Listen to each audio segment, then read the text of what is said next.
कक्षा 6 प्रश्नावली 3.4 प्रश्न नंबर 5 व 6 पांचवा सवाल है, निम्नलिखित में से कौन सी संख्याएं सह अभाज्य संख्याएं हैं।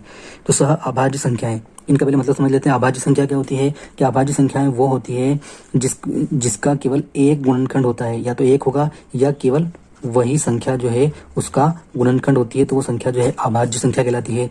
जैसे कि आपके देख लेते हैं हम तीन के अंदर जो है केवल एक का भाग जाता है और 3 का भाग जाता है। पाँच के अंदर केवल एक का भाग जाता है और 5 का ही भाग जाता है। सात के अंदर केवल एक का भाग जाता है और 7 का भाग जाता है। तो ऐसी संख्याएं जो होती है वो अभाज्य संख्याएं कहलाती है। सह अभाज्य संख्याएं क्या होती है कि दो ऐसी संख्याएं जिन, जैसे कि यहाँ संख्या ले लेते हैं हम 5 और 7।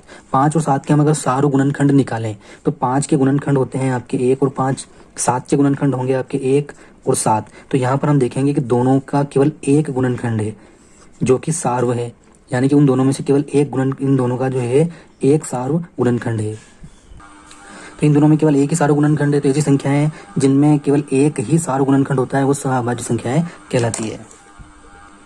5 का पहला है 18 और 35। तो यहाँ पे 18 के गुणनखंड होंगे, इसका गुणनखंड 1, इसका गुणनखंड होगा 1। 1 का भाग सबके अंदर जाता है, सबका गुणनखंड होता है। 2 का भाग देते हैं तो 2 नम 18, उसके अंदर 2 का भाग जा सकता है। 3 छंग 18, 3 का भाग इसका अंदर जाएगा। 3 छंग 18 तो 6 का भी इसका गुणनखंड होगा। 2 नम 18 तो 9 भी इसका गुणनखंड होगा। इसके अलावा जो संख्या हो जाएगी अब 18, ये 18 के गुणनखंड है। यहाँ पर संख्या है 35, इसके पीछे 5 है। और तो यहाँ पर जो इसके ये विषम संख्या है, 2 का भाग इसके अंदर जाता है, 3 का भाग इसके अंदर जाता है, 4 का भाग में जाता है, 5 का भाग इसके अंदर जाता है। 5 7 35, तो 5 और 7 जो है इसके गुणनखंड होंगे। इसके अलावा जो है इसके गुणनखंड हो जाएगा लास्ट में 35। अब यहाँ पर हम देखते हैं कि इन दोनों गुणनखंड के अंदर से केवल जो है मात्र एक ऐसी संख्या है जो दोनों में सार गुणनखंड है। तो यहाँ पर जो है दोनों का सार गुणनखंड कितना आया, केवल एक आ रहा है। इसका मतलब है कि ये संख्या जो है वो सह अभाज्य संख्या है। 15 का गुणनखंड हो जाएगा आपके पास 1, 3 5 15, 5 3 15 और 15। और 37 का गुणनखंड, 37 अभाज्य संख्या है। 37 के अंदर केवल 1 का भाग जाता है और 37 का भाग जाता है। तो यहाँ पर भी कॉमन हमको 1 प्राप्त होता है। इसका मतलब है कि यह भी क्या है, एक सह। यहाँ की संख्या है 30 और 415। तो 30 के गुणनखंड हो जाएंगे आपके पास 1, 2 का भाग इसके अंदर जाएगा, 3 का भाग इसके अंदर जाता है, 4 का भाग में जाएगा, 5 छंग 30, 5 का भाग जाएगा, 6 पंजे 30, 6 का भाग इसके अंदर जाता है, 7 का 8 का 9 का नहीं जाएगा, इसके अंदर 10 का भाग जाएगा, 11 12 13 का नहीं जाता है, इसके अंदर 15 का भाग जाता है और अब 30 का भाग इसके अंदर जाएगा। इसी प्रकार इसकी देख लेते हैं। यहाँ पे 1 का गुणनखंड का 2 का भाग इसके अंदर नहीं जाता है, 4 और 1 5, 5 और 5 10, 3 का भाग इसके अंदर नहीं जाता है, इसके अंदर जाता है 5 का भाग। और अब इसके अलावा देखेंगे तो और भी आगे जो है इसके अंदर भाग जा रहा है, लेकिन हमको यहाँ पर मिल गया है कि इसमें 1 और 5 यानी कि इसके 2 गुणनखंड है। इसका मतलब है कि ये संख्या जो है वो सह अभाज्य संख्या नहीं है। अगली संख्या है 17 और 18, 17 और 68। इनके सारे गुणनखंड निकाल लेते हैं। 17 जो है 17 एक अभाज्य संख्या है जिसका गुणनखंड केवल 1 और 17 होते हैं। इसके अलावा जो है आपके 68 है, 68 का हम गुणनखंड निकालते हैं तो ये संख्या जो है वो 1 से विभाज्य होगी।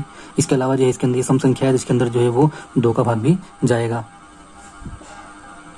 और इसके अंदर आगे भाग देके देखते हैं तो इसके अंदर हमको मालूम पड़ता है कि 17 चौक 68, 17 का भाग भी इसके अंदर जाता है। तो यहाँ पर हम देखेंगे कि 1 है, 17 है, यानी कि यहाँ पर जो है सारे गुणनखंड 1 के अलावा और भी प्राप्त हो रहे हैं। इसका मतलब है कि यह संख्या जो है ये भी सहअभाज्य संख्या नहीं है।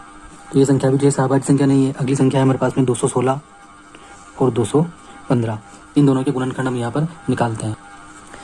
1 हो गया। इसके अलावा यहाँ पे ये सम संख्या है, इसके अंदर 2 का भाग जाएगा। 3 का देख लेते हैं, 2 और 1 3, 3 और 6 9, 9 के अंदर भाग जाता है तो इसका जो गुणनखंड वो 3 भी हो जाएगा। 4 का भाग जाके देख लेते हैं इसके अंदर 4 4 5 20 और 4 चौक 16, तो इसका एक ये हो जाएगा 4। इसके अंदर फिर देख लेते हैं कि 2 और 3 का भाग जा रहा है, इसका मतलब इसके अंदर जो है वो 6 का भाग भी जाएगा। 7 का इसके भाग इसके अंदर नहीं जाएगा। 8 का भाग जो है इसके अंदर जाएगा, 9 का भाग। और कुछ गुणनखंड इसकी भी निकाल के देख लेते हैं तो 1 इसका गुणनखंड है आपके 1। इसके अलावा जो है गुणनखंड इसका हो जाएगा 2। ये सम संख्या नहीं है तो सम संख्या नहीं, इसमें 2 का भाग नहीं जाता है। 2 और 1 3 और 5 8, इसके अंदर 3 का भाग भी नहीं जा रहा है। 4 का भाग इसके अंदर नहीं जाएगा। इसके अंदर जाएगा आपके 5 का भाग। जब 2 और 3 का नहीं जा रहा है तो 6 का भाग भी इसके अंदर नहीं जाता है। 7 एकम 7 1 की 7 का भाग भी इसके अंदर नहीं जा रहा है। इसके अलावा जो है आपके 8 का भाग इसके अंदर नहीं जाता है। 9 का भाग 2 और 1 3 और 5 8, 9 का भाग नहीं जा रहा है। 10 का भाग नहीं जा रहा है। 11 का भाग नहीं जा रहा है। और इसके अंदर जो है वो 12 का भाग नहीं जा रहा है। वो तो अब यहाँ देखेंगे हम कि यहाँ पे हमको मालूम पड़ रहा है कि केवल जो इसके गुणनखंड मिल रहे हैं वो केवल एक ही गुणनखंड मिल रहा है, यानी कि ये संख्या जो है वो सह अभाज्य संख्या है। अगली संख्या 81 और 16। तो इनके सारे गुणनखंड लिख के देख लेते हैं हम कि कौन कौन से होंगे। यहाँ पर संख्या 81 है, तो इसके अंदर 1 का भाग जाएगा, 2 का भाग इसके अंदर जाता है, 8 और 1 9, 3 का भाग इसके अंदर जाता है, 4 का भाग जाएगा, 5 का नहीं जाएगा, 6 का नहीं जाएगा, 7 का नहीं जाएगा, 8 का नहीं जाएगा और 9 9 81, ये इसके गुणनखंड है। 16 के अंदर जो है हम देखते हैं यहाँ पे कि 1 इसका गुणनखंड है, 2 इसका गुणनखंड होगा और इसके अंदर 3 का नहीं होगा, 4 इसके गुणनखंड होंगे। इस प्रकार जो है इसके हम समस्त गुणनखंड को यहाँ पे लिख लेंगे। तो गुणनखंड को लिखने के बाद मुझे इसके सारे गुणनखंड है दोनों को लिख के देख लिया हमने, मिला के देखते हैं तो हमको मालूम पड़ता है कि केवल इसके अंदर एक संख्या जो है वो मिल रही है, केवल एक ही गुणनखंड मिल रहा है, एक। तो इसका मतलब है कि ये भी जो है वो सह अभाज्य संख्या है।